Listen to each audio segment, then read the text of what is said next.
Hello दोस्तों, STD with एसकेसी YouTube channel में आप सभी का स्वागत। मैं सुमित कुमार एक बार फिर आप सभी के लिए लेकर आया हूं बहुत ही महत्वपूर्ण वीडियो। आज हम इस वीडियो के माध्यम से चर्चा करेंगे पृथ्वी से संबंधित सामान्य ज्ञान के प्रश्नोत्तर। जैसा कि स्क्रीन पर आप देख रहे हैं, क्वेश्चन फर्स्ट स्टार्ट हो जाता है। पृथ्वी अपने अक्ष पर कितना झुकी है? तो इसमें एंगल दे रखा है 23.30। अगला क्वेश्चन, सौरमंडल का एकमात्र ग्रह जिस पर जीवन है वो क्या है? पृथ्वी। बहुत ही मोस्ट इंपॉर्टेंट क्वेश्चन है। अगला क्वेश्चन, सौरमंडल के बड़े ग्रहों में पृथ्वी का स्थान कौन सा है? पांचवा। पृथ्वी का विषुवतीय व्यास कितना है? 12,756 किलोमीटर। इसी तरह इसका ध्रुवीय व्यास जो होता है वो 12,714 किलोमीटर होता है। अगला क्वेश्चन, पृथ्वी अपने अक्ष पर किस दिशा में घूमती है? तो ये दिशा में घूमती है पश्चिम से पूरब की ओर। अगला क्वेश्चन, पृथ्वी अपनी धुरी का चक्कर किस रफ्तार से और कितने समय में पूरा करती है? तो प्यारे बच्चों, इसकी जो स्पीड होती है वो 1610 किलोमीटर प्रति घंटा की चाल से, जिसमें 23 घंटे 56 मिनट और 4 सेकंड का समय लगता है। अगला क्वेश्चन, पृथ्वी की किस गति से दिन और रात होता है? तो वो होती है हमारी घूर्णन गति। अगला क्वेश्चन, पृथ्वी की किस गति से साल बनते हैं? तो उसको बोलते हैं परिक्रमण।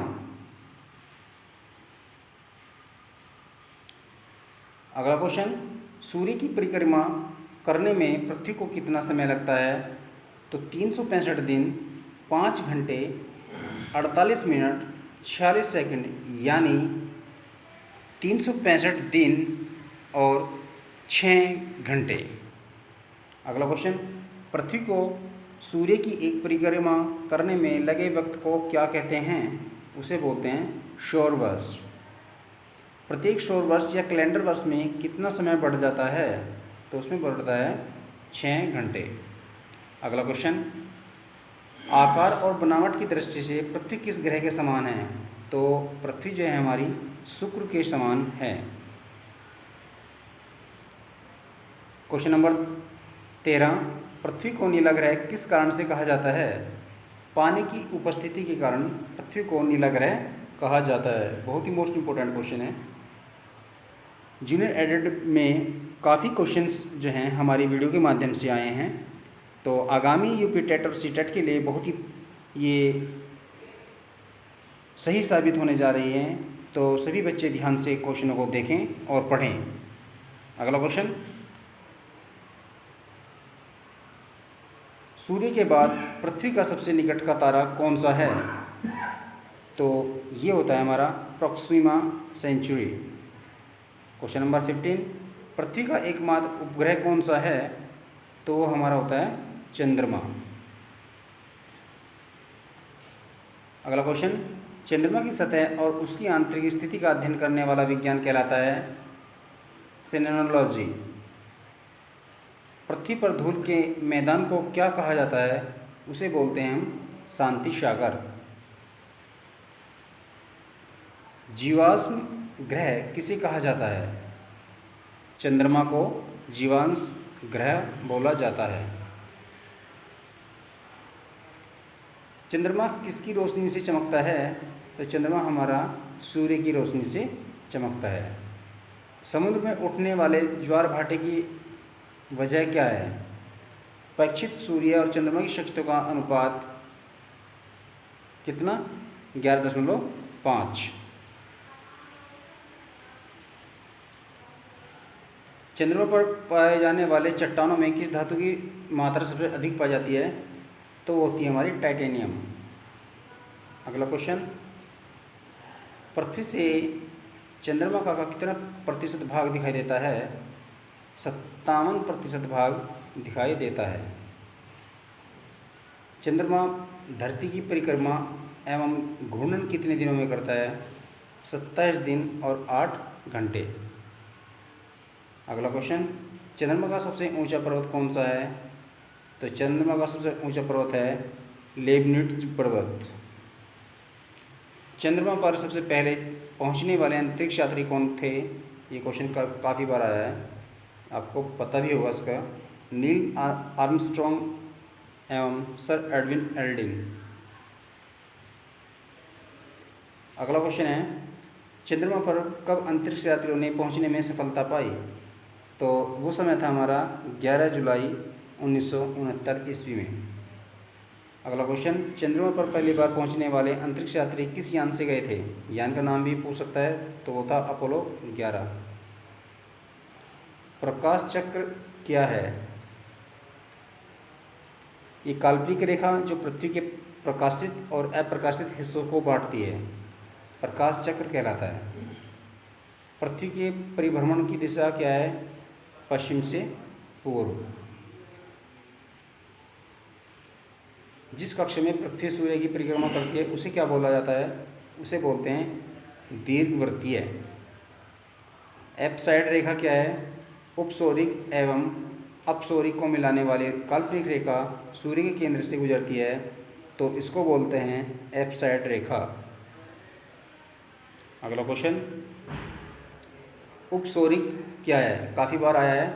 3 जनवरी को सूर्य और पृथ्वी के बीच की दूरी का कम होना उपसौरिक कहलाता है, और अपसौरिक जुलाई को पृथ्वी और सूर्य से कुछ दूरी चली जाती है, यानी कि दूरी का बढ़ना, वो कहलाता है अपसौरिक। ये होता है जुलाई में, और उपसौरिक होता है जनवरी में। अक्षांश क्या है? यह ग्लोब पर पश्चिम से पूर्व की ओर खींची गई काल्पनिक रेखा है जिसे अंश में प्रदर्शित किया जाता है। अगला क्वेश्चन, किस रेखा को शून्य अंश की स्थिति माना जाता है? तो वो हमारा विषुवत रेखा होती है, इसी को हम शून्य अंश की स्थिति मानते हैं। देशांतर क्या होता है? यह ग्लोब पर उत्तर से दक्षिण की ओर खींची जाने वाली काल्पनिक रेखा। उत्तर से दक्षिण की ओर। किस स्थान का समय ज्ञात किन रेखाओं के आधार पर किया जाता है? तो वो होता है हमारा देशांतर रेखाओं पर। अगला क्वेश्चन, 2 देशांतर रेखाओं के बीच की दूरी को क्या बोलते हैं? तो उसको बोलते हैं गोरे। बहुत ही अच्छा क्वेश्चन है। अगला क्वेश्चन, सूर्य ग्रहण क्या है?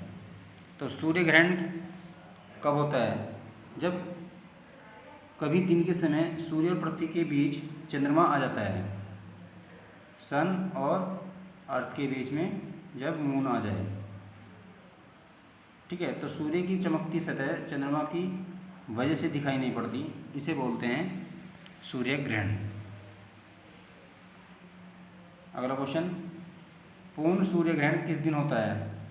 अमावस्या के दिन। और चंद्र ग्रहण क्या होता है? जब सूर्य और चंद्रमा के बीच, सूर्य और चंद्रमा के बीच पृथ्वी आ जाती है, तो इसको बोला जाता है चंद्र ग्रहण। पूर्ण चंद्र ग्रहण किस रात को होता है? तो होता है पूर्णिमा का रात को। अगला क्वेश्चन, समय का निर्धारण कैसे किया जाता है? एक देशांतर का अंतर होने पर समय में 4 मिनट का अंतर आता है। चूँकि पृथ्वी पश्चिम से पूर्व की ओर घूमती है, इसलिए पूर्व की ओर बढ़ने पर प्रत्येक देशांतर पर 4 मिनट बढ़ जाता है, और पश्चिम जाने पर प्रत्येक देशांतर पर 4 मिनट घट जाता है। इस प्रकार हम समय का निर्धारण करते हैं। वीडियो अच्छी लगी तो वीडियो को सब्सक्राइब करना मत भूलना, और बेल आइकन के बटन को प्रेस कर लें, जिससे आपको आने वाली सभी वीडियो का नोटिफिकेशन समय से मिलता रहे। जय हिंद, जय भारत, जय भीम।